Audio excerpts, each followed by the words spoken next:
ഈശ്വരനെ നേടുവാൻ നമ്മളും തപസ് ചെയ്യേണ്ടതുണ്ടോ? തീർച്ചയായും. ഞാൻ അഭിലാഷ് നാരായണൻ കൊല്ലം. പണ്ട് മുതലേ നമ്മൾ കാണുന്ന കേൾക്കുന്ന പുരാണങ്ങളിലെ ഒരു പ്രധാന ഈശ്വരാരാധനാ മാർഗമാണ് തപസ്.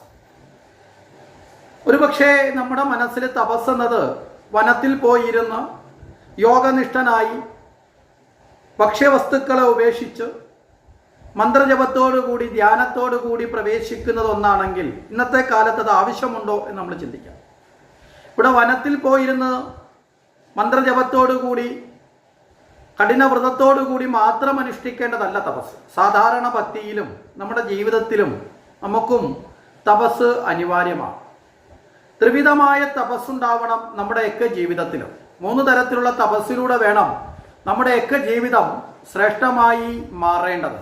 ആ 3 തരത്തിലുള്ള തപസ്സിലേക്ക് പ്രവേശിക്കുവാൻ നമുക്ക് ഈശ്വരാരാധനയിലൂടെ സാധിക്കണം. 1 വാചികമായ തപസ്, 2 ശാരീരികമായ തപസ്, 3 മാനസികമായ തപസ്. അപ്പോൾ വാചികമായ, ശാരീരികമായ, മാനസികമായ തപസ് ഉണ്ടാവണം. തപസ് വളരെ പ്രധാനമാണ്. തപജപസ് അർത്ഥഭാവനം എന്നാണ് ഈശ്വരപ്രാപ്തിക്ക് വേണ്ടി ക്രിയാമാർഗം നമ്മൾ ഉപദേശിക്കുന്നത്. അതിൽ തപസ്സുണ്ടാവണം.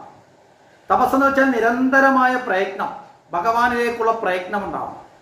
അവിടെ വാചികം എന്ന് പറയുന്നത് നല്ല വാക്കുകൾ, നല്ല വാക്കുകൾ കൊണ്ട് നമുക്ക് ഭഗവാനെ, അല്ലെങ്കിൽ നല്ല വാക്കുകൾ ഉപയോഗിക്കുന്നത് ഹൃദയശുദ്ധി വരുത്തുന്നതിലൂടെ ഈശ്വരനെ നേടാൻ സാധിക്കും. അതുപോലെ തന്നെ ശാരീരികം എന്ന് പറയുന്നത് നല്ല പ്രവൃത്തി എന്ന് പറയും. നല്ല പ്രവൃത്തികളിലൂടെ, കർമ്മയോഗ മാർഗത്തിലൂടെ നമുക്ക് ഈശ്വരനെ നേടാൻ സാധിക്കും. അതുപോലെ തന്നെ മാനസികം എന്ന് പറയുന്നത് നല്ല ചിന്തകൾ, നല്ല ചിന്തകളിലൂടെയുള്ള തപസ്. അപ്പൊ ഇത് 3ഉം, നല്ല വാക്കുകൾ, നല്ല കർമ്മം, നല്ല ചിന്ത, ഇവ 3ഉം യഥാർത്ഥത്തിൽ തപസ്സാണ്. നല്ല വാക്കുകൾ എന്ന് പറയുന്നത് ഭക്തിയാണ്.